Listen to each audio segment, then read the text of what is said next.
بسم اللہ الرحمن الرحیم۔ السلام علیکم۔ آپ تمام احباب کو ہم اور دنیا چینل میں خوش آمدید۔ ناظرین اکرامی، سلطان محمد دوم کو سلطنت عثمانیہ کے عظیم ترین حکمرانوں کی فہرست میں رکھ دیا جائے تو یہ غلط نہیں ہوگا۔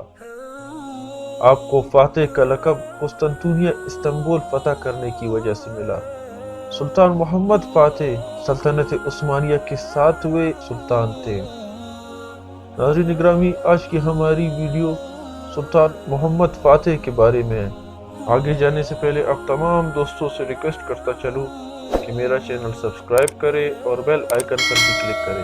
ناظرین اکرامی، سلطان مراد دوم چھٹے عثمانی سلطان تھے۔ 30 مارچ 1432 عیسوی کو سلطان مراد کی کنیز ہما خاتون نے ایک بیٹے کو جنم دیا۔ ناظرین، سلطان مراد نے اپنے اس بیٹے کا نام پیغمبر خدا صلی اللہ علیہ وسلم کے نام پر محمد رکھا۔ شہزادہ محمد بچپن سے ہی ذہین، جنگجو، محنتی ثابت ہوئے۔ محمد دلکش اور خوبصورت تھے۔ ناظرین اکرامی، محمد کے والد سلطان مراد دوم ایک عظیم سلطان اور پرہیزگار انسان تھے، جن کی زندگی کا بیشتر حصہ میدان جنگ میں گزرا، جہاد میں گزرا۔ ناظرین، محمد جب 11 سال کے ہوئے تو سلطان مراد نے اماسیہ ریاست میں گورنر کی حیثیت سے بھیج دیا تھا کہ وہ وہاں حکومت کرنے کا تجربہ حاصل کرے۔ انہوں نے وہاں محمد کی تربیت کے لیے بہترین استاد بھیجے۔ انہوں نے وہاں مذہبی اور دنیاوی تعلیم کے ساتھ ساتھ ہر قسم کی تربیت حاصل کی۔ ناظرین، اگست 1444 عیسوی میں سلطان مراد نے اپنے بیٹے کو واپسی بلایا اور تخت اس کے حوالے کر دیا اور خود بقیہ زندگی عبادت میں گزارنے کا سوچا۔ دوستو، محمد سلطان بنے اس وقت ان کی عمر 12 سال تھی۔ محمد کم عمری کے سبب گھبرا گئے، کیونکہ فوج کی کمان سنبھالنا ایک مشکل کام تھا۔ اس وقت ورنا کی جنگ کے خدشات نظر آ رہے تھے۔ چنانچہ انہوں نے اپنے والد کو خط لکھا کہ آئے اور فوج کی کمان سنبھالے، لیکن سلطان مراد نے انکار کر دیا۔ ناظرین، سلطان محمد نے دوبارہ خط لکھا اور خط میں یہ لکھا کہ اگر آپ سلطان ہیں تو آئے اور اپنی فوج کی قیادت سنبھالے، اور اگر میں سلطان ہوں تو آپ کو حکم دیتا ہوں کہ میری فوج کی قیادت سنبھالے۔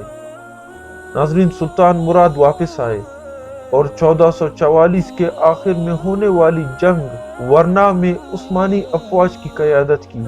انہوں نے اپنے بیٹے کو سلطان کے طور پر ادرنا میں ہی چھوڑا اور خود جنگ میں مصروف رہے۔ ستمبر 1446 عیسوی کو سلطان مراد نے دوبارہ خود اقتدار سنبھالا، کیونکہ چند وزیر اس بچے کی حکومت سے خوش نہیں تھے اور ان کو دوبارہ اماسیہ بھیج دیا۔ ناظرین، 3 فروری 1451 عیسوی کو سلطان مراد کی وفات ہوئی تو شہزادے محمد کو خبر ہوئی اور وہ گھوڑے پر سوار ہوئے اور کہا، جو لوگ مجھ سے محبت کرتے ہیں وہ میرے ساتھ آئے۔ ناظرین، محمد سلطان بنے اس وقت ان کی عمر صرف 19 سال تھی اور اس وقت تک انہوں نے حکومت کرنے کے لیے کافی تجربہ حاصل کی تھی۔ ناظرین گرامی، قسطنطنیہ یعنی استنبول اس وقت کا سب سے اہم شہر بن چکا تھا جو بازنطینی عیسائی سلطنت کے قبضے میں تھا۔ یہ شہر اب تک ناقابل تسخیر رہا تھا۔ جب سلطان محمد ثانی کی حکومت آئی تو اس وقت قسطنطنیہ کا حکمران قسطنطین تھا۔ دوستو، سلطان بایزید عثمانی سلطنت کے چوتھے سلطان کا ایک پوتا شہزادہ اورہان قسطنطنیہ میں قید تھا اور اس قید کے بدلے عثمانیوں کو ہر ماہ رقم بھجوانی پڑتی تھی۔ دوستو، جب سلطان محمد تخت نشین ہوئے تو قسطنطین نے یہ رقم بڑھانے کا مطالبہ کر دیا اور مطالبہ نہ ماننے کی صورت میں اورہان کو محمد کے مقابلے لانے کی دھمکی دی۔ قسطنطین یہ سمجھا کہ محمد ابھی بھی ویسا ہی ناتجربہ کار ہے جیسا چند سال پہلے تھا، لیکن وہ نہیں جانتا تھا کہ ان چند سالوں میں محمد کی قوتیں کس قدر بڑھ چکی تھی۔ سلطان محمد فاتح کا ارادہ پہلے ہی قسطنطنیہ کو لازمی فتح کرنے کا تھا، وزیر اعظم خلیل پاشا نے قسطنطین کو خط لکھا کہ تمہارا یہ احمقانہ مطالبہ قسطنطنیہ کو ہمارے سلطان کے ہاتھوں میں دے کر رہے گا۔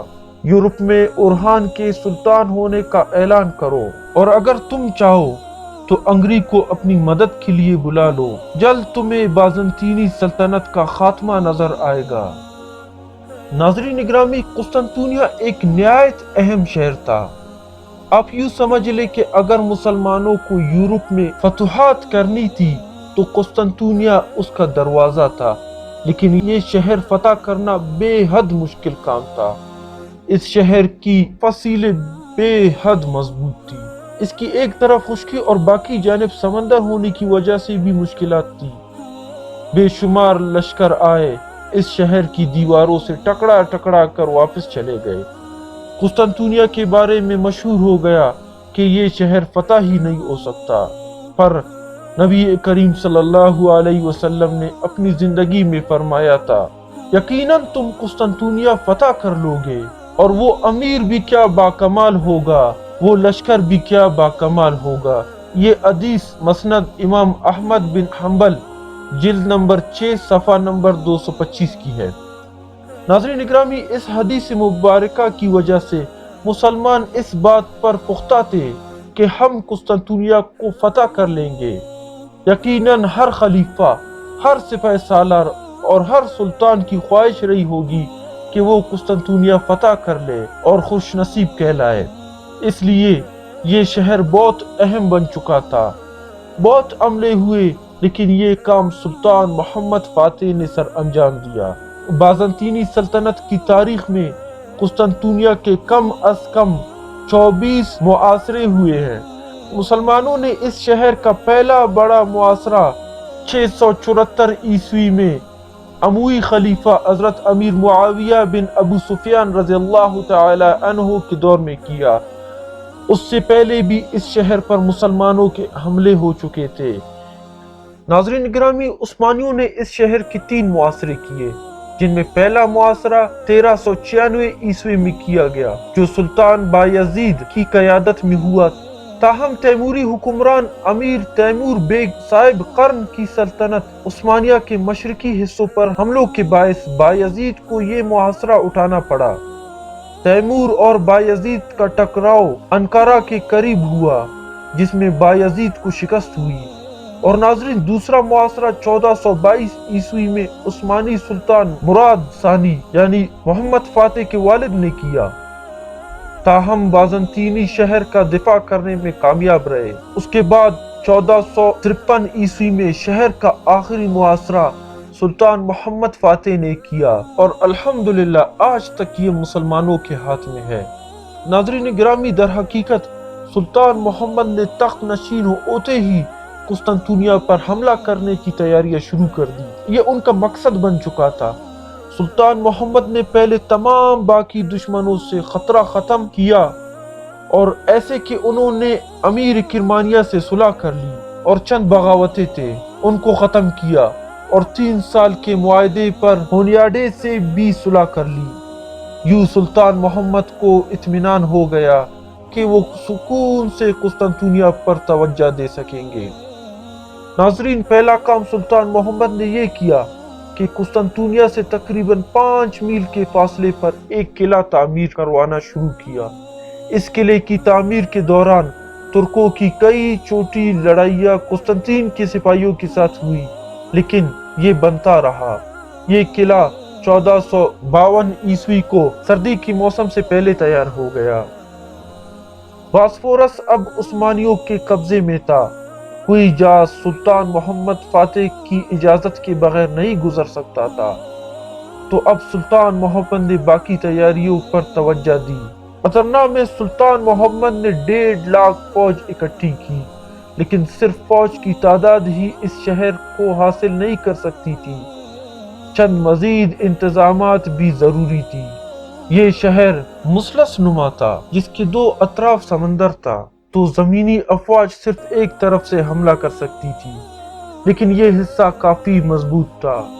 یک کے بعد دیگر 3 دیواریں اس حصے کی حفاظت کرتی تھی۔ اندرونی 2 دیواریں بے حد مضبوط تھے، ہر دیوار کا درمیانی فاصلہ 60 فٹ کا تھا۔ دوسری اور تیسری دیوار کے درمیان 100 فٹ گہری خندق کھودی گئی تھی۔ یہ دیواریں 5ویں صدی عیسوی میں شہنشاہ تیوڈسس دوم نے بنوائی تھی اور اب تک تمام حملے ناکام کر چکی تھی۔